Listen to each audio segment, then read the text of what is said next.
Reaction to where things stand now on alleged election interference from Fred DeLorey. He was the 2021 Conservative National Campaign Manager. He's a managing partner with DeLeroy Public Affairs. Hi, Mr. DeLorey. Good to have you back on the program.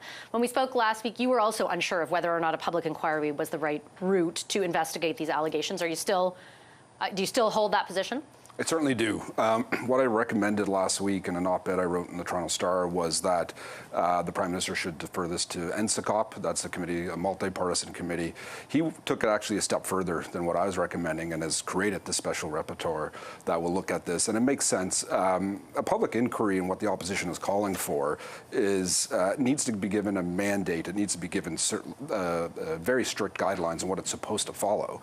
And the opposition is, I feel pushing and pulling at the same time, demanding it, but at the same time doesn't want the Prime Minister to make the call on what that would look like. So the Prime Minister, by setting this up, will have someone to investigate this, to look into this further and see if there's something here and whether it does need a public inquiry or not. I'm not convinced a public inquiry is going to get to anything. I think it's going to be a tremendous waste of time. It's going to be maybe fun TV, fun political theater, but I don't know what would actually get out of that. What we need, I think, is strengthened legislation, as I mentioned last week on this. That's where I think NCCOP could come in, where they could do a report, find where the holes are in legislation and plug those holes. So, I mean, it's going to be strange to people listening because you managed the Conservatives in the last election, and they're the ones driving this point, right? They're the ones saying that it's public inquiry or bust. You're saying they're wrong. Well, look, an opposition party is going to oppose. It's right in the title of what they're supposed to be doing right now. I'm more concerned about what's going to be happening in future elections, and I think that's something that we need to be looking at.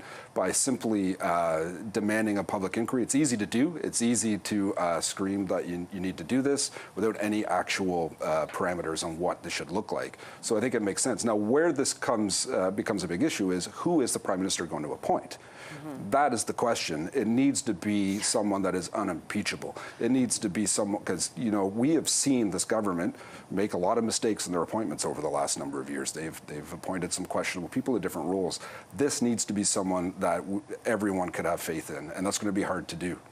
Do you have any concerns about the effectiveness of NCCOP, or perhaps maybe the process through which, if they do have a review, then those recommendations are passed on? What Global's reporting over the past 24 hours is that essentially there was some stuff that came to light. There was a review conducted prior to the allegations that have surfaced over the last 3 weeks, and we just are unclear with what came of that. I think this issue's been elevated enough that there's going to be an expectation. I certainly have an expectation of legislative changes coming from this. I need to be satisfied that NCCOP or whatever the process is, to see new legislation come in, a new Elections Act or some sort of changes to other criminal acts or whatever it is, investigative powers. I think Elections Canada needs more teeth to be able to go after anything that they're seeing on this front and to be able to communicate with other agencies.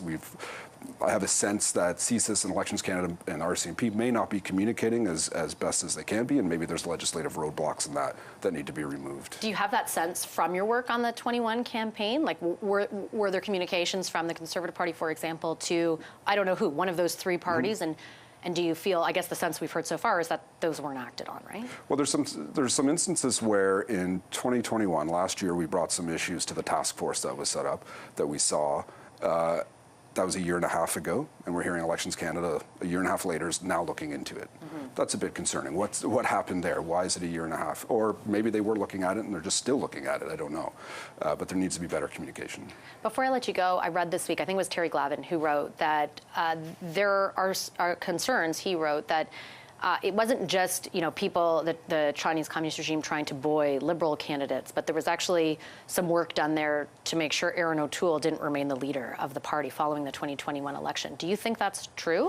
I don't know. I don't have enough information on that yet.